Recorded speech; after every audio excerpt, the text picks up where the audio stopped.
তোমরা যারা ক্যালকাটা ইউনিভার্সিটির আন্ডারে থার্ড সেমিস্টার এমডিসি কোর্স অর্থাৎ পাস কোর্সের ছাত্রছাত্রী আছো এবং তোমাদের ইতিহাস সাবজেক্টটা মাইনর সাবজেক্ট হিসাবে আছে, তোমাদের জন্য আজকের ক্লাসটা খুবই গুরুত্বপূর্ণ।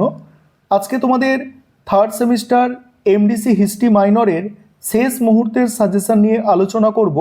আজকে 7ই এপ্রিল অনার্সের ছাত্রছাত্রীদের হিস্ট্রি মাইনর পেপারে পরীক্ষা ছিল এবং তোমরা যারা এমডিসি কোর্সের ছাত্রছাত্রী আছো, তোমরা যে সিলেবাসে পরীক্ষা দিতে চলেছো সেই একই সিলেবাসের ওপরে অনার্সের মাইনর ছাত্রছাত্রীরা আজকে পরীক্ষা দিল। প্রথমে তাদের কোয়েশ্চেন পেপারটা তোমাদের দেখাবো যে অনার্সের ছাত্রছাত্রীদের কি প্রশ্ন এসেছে, তারপরে তোমাদের কোনগুলো আসতে পারে সেগুলো নিয়ে আলোচনা করব।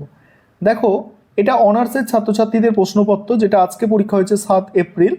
দেখো, 5 নম্বরের যেসব প্রশ্ন দেওয়া হয়েছিল, প্রাচীন ভারতের ইতিহাসের উপাদান হিসাবে অর্থশাস্ত্র, মধ্যপ্রস্তর যুগের শিল্প, মেহেরগড় আবিষ্কারের গুরুত্ব, তারপরে সাম্প্রতিক উত্থানের প্রেক্ষিতে হরপ্পা সভ্যতার বিস্তৃতি, সভা সমিতি সম্পর্কে টিকা, জৈন ধর্মে ত্রিরত্ন। এখানে 5 নম্বরের প্রশ্ন যেটা দেখা যাচ্ছে একটু কঠিন টাইপের এসেছিল, একটু ঘুরিয়ে ফিরিয়ে প্রশ্ন দেয়া হয়েছিল।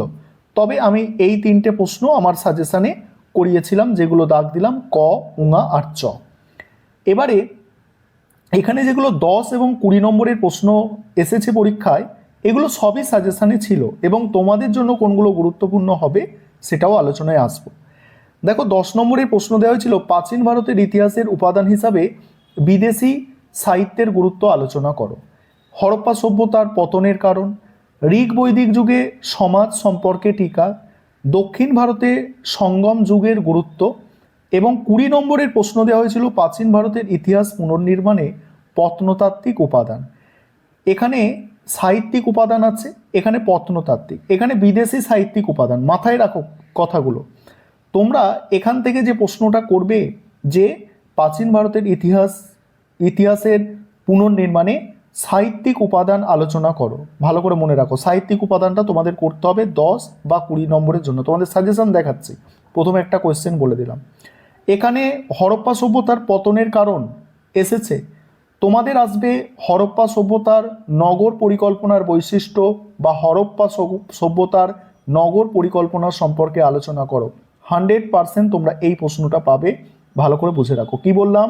হরপ্পা সভ্যতার নগর পরিকল্পনা, এটা 10 বা 20 নম্বরের জন্য তোমাদের মোস্ট ইম্পর্টেন্ট প্রশ্ন থাকছে।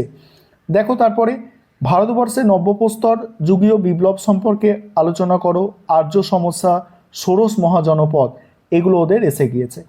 তোমরা প্রথমেই যেটা করবে, এখান থেকে সব প্রশ্ন একেবারে বাদ দিয়ে দেবে তা নয়। 5 নম্বরের প্রশ্ন অনার্সের যেগুলো এসেছে এমডিসিদের আর রিপিট হবে না, সেখান থেকে কোনো প্রশ্ন করতে হবে না, পরিষ্কার কথা। কিন্তু যেগুলো 20 নম্বরের প্রশ্ন এসেছে, এগুলো তোমাদের 10 নম্বরের হিসাবে দিতে পারে এখান থেকে 2-1টা প্রশ্ন, এটা বেশি সম্ভাবনা আছে। এবং 10 নম্বরের প্রশ্ন যেগুলো এসেছে 10 নম্বর থেকেও 20 নম্বরে দিতে পারে। কোনগুলো দিতে পারে একটু বলে দিই। যে আর্য সমস্যা একটা মোস্ট ইম্পর্টেন্ট প্রশ্ন, এটা 10-এ দিতে পারে। ষোড়শ মহাজনপদ দিতে পারে, ঠিক আছে, এগুলো দিতে পারে। এবারে তোমাদের সাজেশনটা তোমরা বুঝে নাও। এবারে তোমরা সম্পূর্ণ সাজেশনটা দেখে নাও। 10 এবং 20 নম্বরের জন্য যে প্রশ্নগুলো তোমরা তৈরি করবে, দেখো প্রথম যে প্রশ্নটা, এখান থেকে যে প্রশ্নটা পরীক্ষায় দেয়া হয়েছিল, এখান থেকে প্রশ্নটা দেওয়া হয়েছিল প্রত্নতাত্ত্বিক উপাদান এবং সাহিত্যিক উপাদান। এই প্রশ্নটা অনার্সের ছাত্রছাত্রীদের মাইনর সাবজেক্টে প্রশ্ন এসেছিল ইতিহাসের, এটা তোমাদের জন্য কম গুরুত্বপূর্ণ থাকছে। হরপ্পা সভ্যতার পতনের কারণ, এটা 10-এ দেওয়া হয়েছিল অনার্সের ছাত্রছাত্রীদের, তোমরা এটা 20 নম্বরের জন্য একটু দেখে যাবে। এই যে প্রশ্নটা, এই প্রশ্নটা হচ্ছে তোমাদের জন্য একদম ভিআইপি লেভেলের প্রশ্ন, যে হরপ্পা সভ্যতার নগর পরিকল্পনার প্রধান বৈশিষ্ট্য। এই প্রশ্নটা 10 বা 20-তে একটা প্রশ্ন তোমরা একদম কমন পাচ্ছই, মাথায় রাখো। পরের প্রশ্ন কি?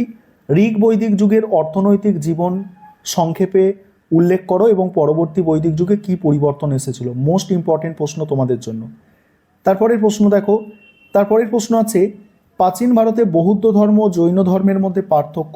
এই প্রশ্নটা তোমাদের 10 নম্বরে আসার সম্ভাবনা অনেক বেশি, বৌদ্ধ ধর্ম জৈন ধর্মের পার্থক্য। তারপরে দেখো, এখানে যে প্রশ্নটা আছে, এই প্রশ্নটা কিন্তু নব্যপ্রস্তর যুগ, এই প্রশ্নটা অনার্সে এসে গিয়েছে, তোমাদের জন্য অতটা আর গুরুত্বপূর্ণ কিন্তু থাকছে না। ষোড়শ মহাজনপদ অনার্সে এসে গিয়েছে, তোমাদের আসলেও এটা 10 নম্বরে আসতে পারে, তবে অত গুরুত্ব থাকছে না। মগধের উত্থান, এই প্রশ্নটা একদম তোমাদের জন্য মোস্ট ইম্পর্টেন্ট প্রশ্ন বলতে পারো। মগধ সাম্রাজ্যের উত্থানের কারণ বা এর পেছনে কি ভৌগোলিক বা অর্থনৈতিক কারণ আছে। এখানে দেখো সঙ্গম সাহিত্য দিয়ে যে প্রশ্নটা, এটা 10-এ এসে গিয়েছে, এটা অত গুরুত্বপূর্ণ বলে আর মনে হচ্ছে না তোমাদের জন্য। তারপরের প্রশ্ন, বর্ণ ও জাতির মধ্যে পার্থক্য বা বর্ণ ও জাতি কি পৃথক ব্যবস্থা, এটা তোমাদের 10 নম্বরে আসার সম্ভাবনা আছে। পরের প্রশ্ন, প্রাচীন ভারতের ইতিহাস পুনর্নির্মাণে লেখমালার গুরুত্ব, এটা একদম তোমাদের জন্য এখন ভিআইপি লেভেলের প্রশ্ন হয়ে গিয়েছে, কারণ ওদের মানে সাহিত্যিক উপাদান এসেছে, বিদেশি সাহিত্যিক উপাদান এসেছে এবং প্রত্নতাত্ত্বিক উপাদান এসেছে, তোমাদের এই লেখমালাটা দিলেও দিতে পারে পরীক্ষায়, ঠিক আছে। এবং এটা এসেছিল প্রত্নতাত্ত্বিক উপাদান, দেখো সাজেশনের মধ্যে থেকেই সব প্রশ্ন এসেছিল। আর্য সমস্যা, দেখছো আর্য সমস্যা এসে গিয়েছে ওদের, মানে এটা করলেও 10 নম্বরে তোমরা একটু দেখে যাবে। হিস্ট্রি ইতিহাসের মধ্যে পার্থক্য, এটা একটু দেখে রাখবে ছোট করে, 10 নম্বরে দিতে পারে। 5 নম্বরের জন্য কোনগুলো করবে দেখো, 5 নম্বরে প্রাচীন ভারতের ইতিহাস পুনর্গঠনে মুদ্রার গুরুত্ব মোস্ট ইম্পর্টেন্ট, অষ্টাঙ্গিক মার্ক মোস্ট ইম্পর্টেন্ট, হরপ্পার ধর্ম মোস্ট ইম্পর্টেন্ট, এটা একটু কম গুরুত্বপূর্ণ। প্রাচীন ভারতের ইতিহাসের উপাদান হিসেবে প্রশস্তি, এটা তো অনার্সে এসে গিয়েছে, তোমাদের কোনোভাবেই করার দরকার নেই।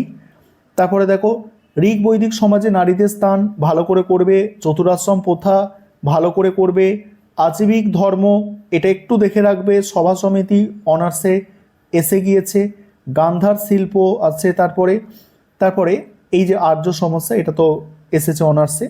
ষোড়শ এইটা আর্য সমস্যা, এটা তোমাদের 5 নম্বরে আসতে পারে, এটা অনার্সে কিন্তু বড় প্রশ্ন হিসেবে এসেছে। ষোড়শ মহাজনপদ, এটা তোমাদের 5 নম্বরে দিতে পারে, কারণ এটা অনার্সে বড় প্রশ্ন হিসাবে এসেছে। বাকি পোর্শন তোমরা দেখে নাও। এই হচ্ছে তোমাদের কমপ্লিট সাজেশন।